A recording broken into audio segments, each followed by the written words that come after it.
құрметті әріптестер, бүгін біз сіздерге күнделікте видео оқитын оқушыға күнтізбелік тақырыптық жоспарды қалай жасауға болатындығын көрсететін боламыз. Оның екі түрлі нұсқасы бар. Қазір екі түрімен де мен сіздерді қысқа нұсқа таныстырып өтетін боламын. Қалыпты сыныпта отырған оқушы белгілі бір себептерге байланысты аяғында үйден оқытуға шықты. Біз оған кесте жасадық. Алдағы уақытта мен сіздерге ол кестені қалай жасауға болатындығын көрсететін боламын. Ал бүгін мен сіздерге күнтізбелік тақырыптық жоспар, яғни КТП-ны қалай толтыратындығымызды көрсететін боламын. Ең алдымен өзіңіздің логин пароліңізбен күнделікке кіресіздер. Кейін осы жерде сыныпты таңдайсыз. Мысалы үшін мектеп батырмасын басасыз. Одан кейін КТП деген КТЖ, яғни күнтізбелік тақырыптық жоспар деген батырманы басамыз. Мысалы үшін бізде 6-шы А сыныпта оқитын оқытуға шығып, көп мұғалімдер білмей жатыр қалай КТП жасау қажет екендігін. Енді міне біз 6-шы сыныптың КТП-лар бөліміне кірдік. Осы жерде мысалы үшін КТЖ-ны жасау деген батырманы басасыз. Міндетті түрде пәніңізді көрсетуіңіз қажет болады. Мысалы үшін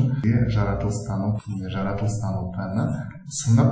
Осы жерде оқу тобын көрсеткен кезде жалпы сынып емес, үйден оқыту, яғни үйден оқыту деген батырманы басу қажет. Мұғалімді таңдаған кезде біз осы жерде мысалы үшін өзіңіздің аты жөніңізді көрсетуіңіз қажет болады, яғни пән мұғалімінің аты жөнін көрсететін боламыз. Сағат санына біз жылдың соңғы 90-да кеткенге байланысты 4-ші соққында бізде 8 апта 41 сондықтан да біз толық сағат санын көрсетуіміз керек 8 сағат.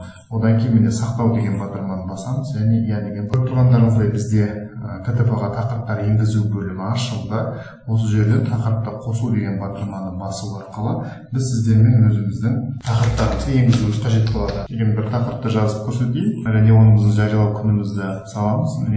Көріп тұрғандарыңыздай дәл осылай тақырыптарды қосу деген батырманы басу арқылы сіздер тақырыптарды қосатын боласыздар. Одан кейін мына жерде жариялау деген барлық 8 тақырыбымызды қосып болғаннан кейін міндетті түрде жариялау деген батырманы басуыңыз қажет болады.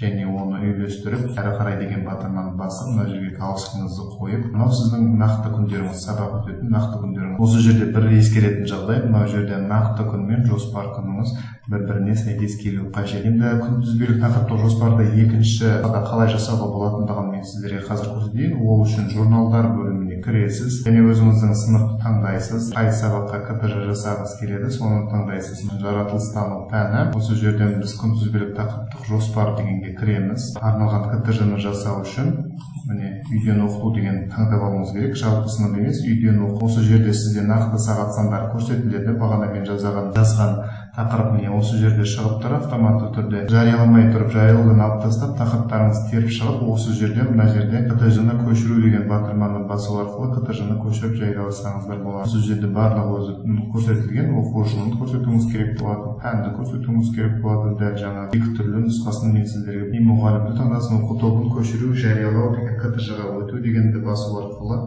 жарияласаңыздар болады. Жоғыңызға рахмет. Қосымша сұрақтарыңыз болса, комментарий бөліміне қалдырсаңыз, мен сіздерге міндетті түрде жауап беретін боламын.